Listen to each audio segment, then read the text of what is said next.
Hola, ¿cómo estás? Hoy me voy a tomar un café contigo mientras hablamos de uno de los temas sublimes de la leyenda rosa, que es el tema del mestizaje. Es decir, obviamente, no hay nada mejor que el mestizaje como para poner en evidencia que aquello fue pues, un imperio generador en donde todos eran iguales y donde iguales ante la ley, exactamente iguales, y en donde pues no había racismo, por supuesto que no, sino que había mestizaje, una cosa fantástica y realmente pues muy buena, ¿no? Bien, yo ya he dedicado dos videos anteriormente que te pondré el enlace aquí abajo para que los vuelvas a ver o para que los veas si no los has visto antes, si quieres. Eh, y así no tendré pues, por qué repetir las cosas, ¿no? En fin, el mestizaje es realmente maravilloso. A mí, por ejemplo, una de las cosas que me maravilla del mestizaje es cómo en Latinoamérica sobre todo va por barrios. Es decir, hay barrios en donde tú no ves mestizaje por ningún sitio. Absolutamente, es decir, que parece, hay barrios que podrían ser pues perfectamente barrios de Madrid o de París o de Roma o de cualquier sitio, de Lisboa. O sea, dice, bueno, pues aquí son todos bastante iguales, ¿no? Excepto el personal de servicio y los empleados, excepto las, las que limpian la casa y los que hacen el jardín, esos no, esos sí son mestizos.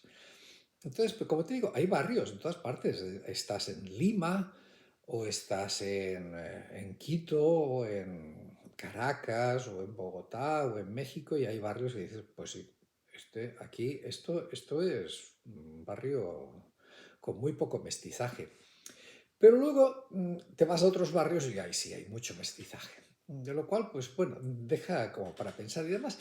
Coincide generalmente en quiénes son los más ricos y los más poderosos, ¿no? Que normalmente no son los mestizos, normalmente.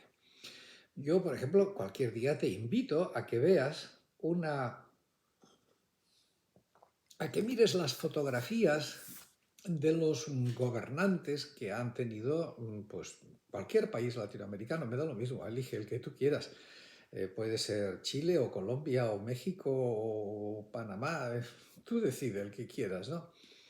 Y es curioso cómo vas viendo pues todas esas fotos o cuadros o lo que sea, y dices, bueno, de estos mestizos ninguno, o quizá uno por ahí, de repente sale alguno ahí por casualidad que se ha escapado de la norma. Sí, algunos, pero vamos, pero contadísimos, ¿eh? Es decir, uno de cada 100, si casi acaso. Y también a veces aparece así, pues algún indígena que es como francamente excepcional, ¿no? Pues como Benito Juárez, por ejemplo. Pero bueno, contados. Pero en fin, vamos a ver, vamos al tema de hoy.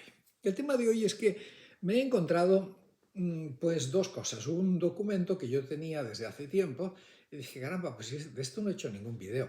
Y luego me encontré también otro documento que para mí fue nuevo, fue un poco sorpresa, decir, caramba, esto es fuerte. Y quizá ese provocó que decía, pues bueno, ahí viene el otro. Vamos a hablar de esto ahora.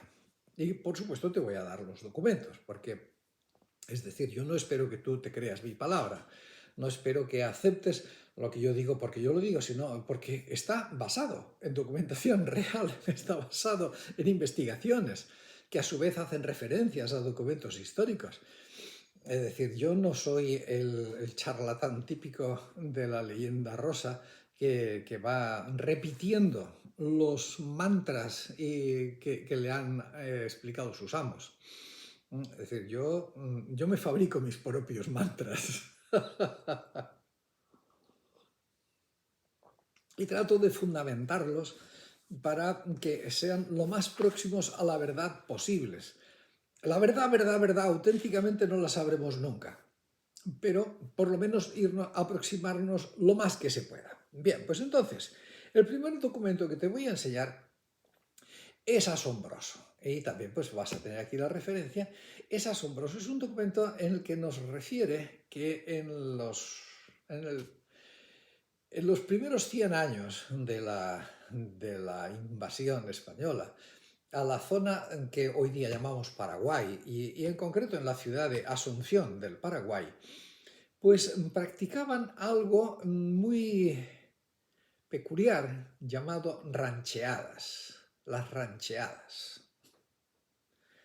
Algo probablemente derivado de la palabra rancho, como uno se puede deducir astutamente, ¿no? Una rancheada debe ser algo derivado de rancho. Y rancho suena algo relativo a ganado, ¿no? Más o menos. Pues las rancheadas consistían en operaciones que hacían unos cuantos españoles, quizá con el apoyo de algunos indígenas a los que tenían pues convencidos u obligados a que les ayudaran, y pues para ir a poblados indígenas y llevarse las mujeres. Así de simple. Y a eso le llamaban una rancheada. Yo no sé si es que pensaban que las mujeres eran ganado, no me extrañaría, pero no deja de ser chocante, ¿no? Y era pues simplemente un secuestro pura y simplemente, ¿no? Como el secuestro de las Sabinas que ocurrió en la Roma clásica. Ay, ay, ay. En fin, no, yo creo que no era como el secuestro de las Sabinas, pero en fin, es igual. El caso es que llegaban a un pueblo y simplemente las capturaban y se las llevaban. Y si alguien protestaba, pues le daban una paliza o lo mataban o lo que fuera, ¿no? Y con el tiempo, incluso, pues algunos caciques o algunas familias ya se dieron cuenta del peligro y escondían a las mujeres. Pero nada, ni eso los detenía, porque agarraban y los torturaban y les hacían de todo para que acabaran entregando a las mujeres, ¿no? Una cosa realmente terrible, un acto de eso, de secuestro. Es un secuestro pura y simplemente. Y no es que era un tema de que, bueno, pues es que al final las convertían en sus esposas. No, no, porque resulta que cada español tenía 5 o 6 o 7 o una docena, o en fin, depende de sus posibilidades, ¿no? Llegaron a llamar eso el paraíso de Mahoma, ¿no? Para que os deis cuenta de por dónde iba la salvajada y la brutalidad esa, Dios mío. En fin, claro, pues estas mujeres pues hacían de todo, obviamente pues hacían todas las tareas domésticas y además pues satisfacían la lujuria perversa de estos criminales. Bien, pues ya está. Esto es lo que explica ese documento. Da más pruebas, evidencias, protestas de cómo, en general, los que más se oponían a esto pues eran los curas. Y bueno, y también había alguna gente sensata que se oponía a esto, pero bueno, el asunto no duró mucho tiempo, demasiado. En fin, las rancheadas, que claro, todo esto encaja perfectamente con esa idea maravillosa de el mestizaje, ¿no? Y de que, claro, pues una cosa hecha, ¿cómo decir? Fraternalmente, ¿no? Un imperio generador. Y por eso, pues más bien algunos que somos más brutos hemos dicho que el tal mestizaje fue el resultado de violaciones masivas. Que en resumidas cuentas las rancheadas eran eso, ¿no? En resumidas cuentas, ¿no? Y hablando de violaciones, uno de los videos que te voy a poner aquí justamente habla la violación de una mujer indígena, ¿no? Que la habla, contada por el violador, en un alarde de poca vergüenza, obviamente, pero un alarde además de impunidad, o sea, porque el hombre lo contó, lo puso por escrito, como quien dice, oye, pues satisfecho de su gran hazaña. Y claro, pues es que era consciente de que pues, violar a una mujer indígena salía gratis, o sea, no pasaba absolutamente nada. Es decir, ¿quién le iba a decir algo? ¿Quién se iba a meter con él? ¿Quién? No, pues no, es decir, robar, violar, abusar, asesinar, es decir, lo que fuera, a los indígenas normalmente salía gratis. Y si no salía gratis, salía casi gratis. Casi gratis. En fin, bueno, pues entonces, el, el, eh, aparte de las rancheadas, porque claro, alguno habrá que irá, bueno, pero es que eso, en fin, salvajadas deben ocurrir en todas partes. En la Asunción, pues yo qué sé, qué pasaría en Asunción del Paraguay, pero eso no pasaba en todas partes.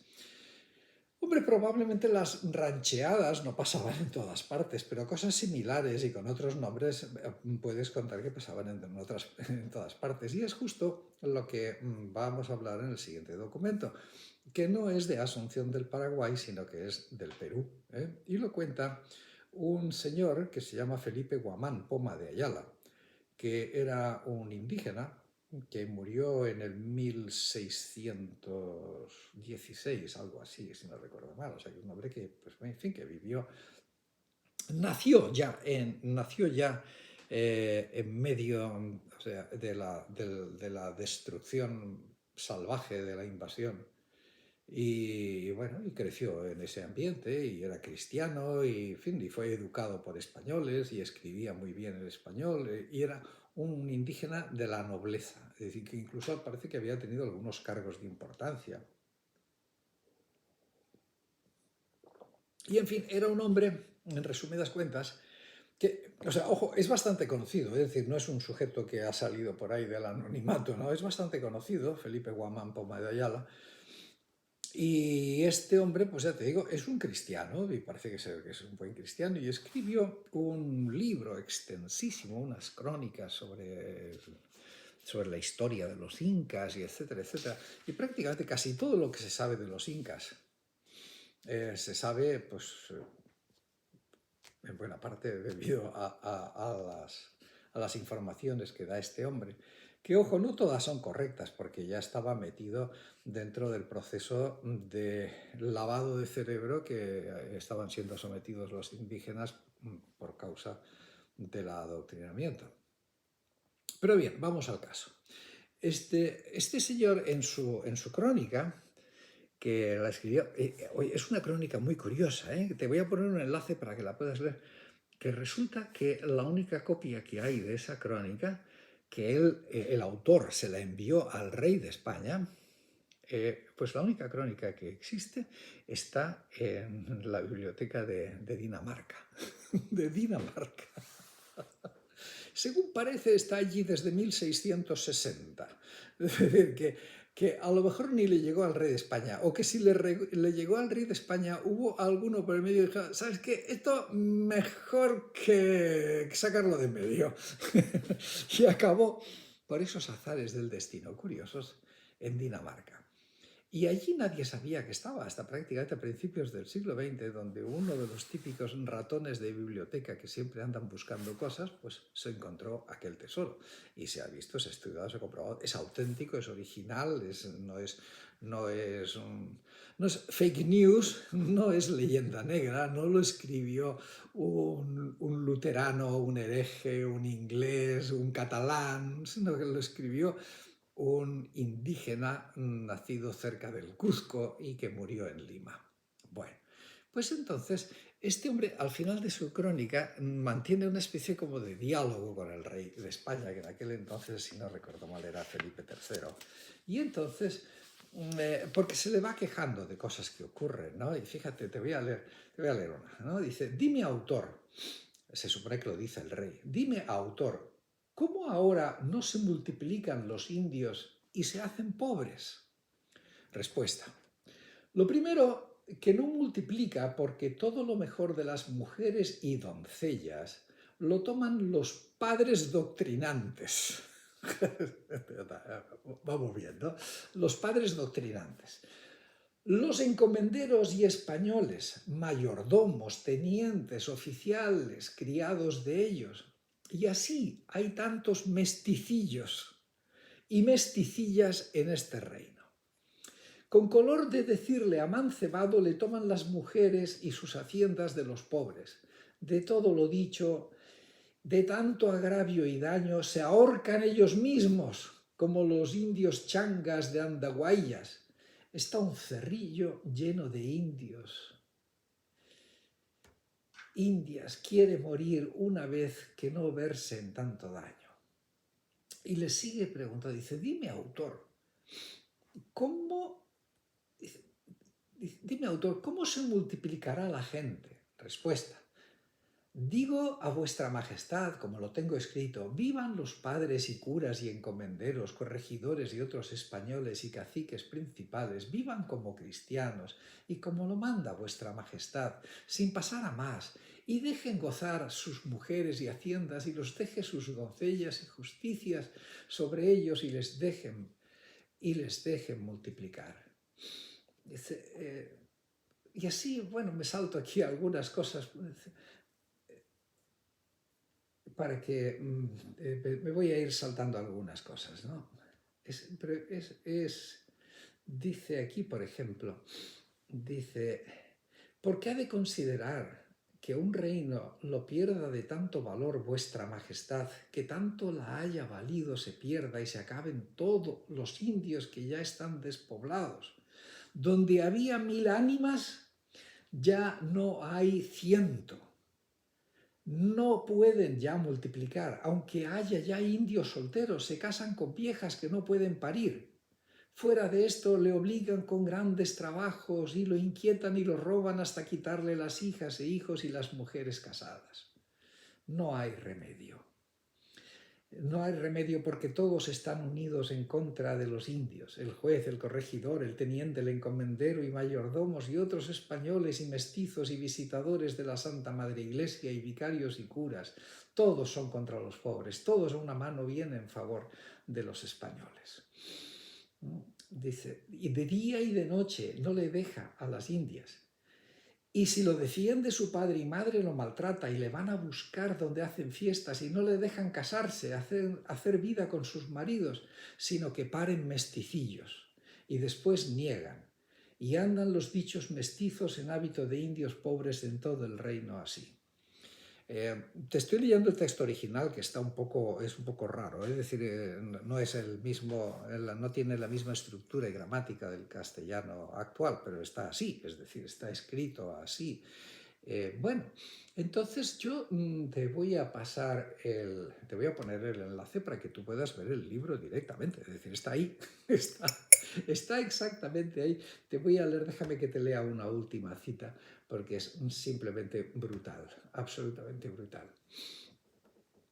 Dice así, dice, Sacra Católica Real Majestad, para haber de multiplicar y que todos los indios de este reino no se ausenten de sus pueblos y que tengan muchos hijos para el servicio de Dios y de vuestra corona real, es muy conveniente y forzoso que los padres de las doctrinas sean todos internos.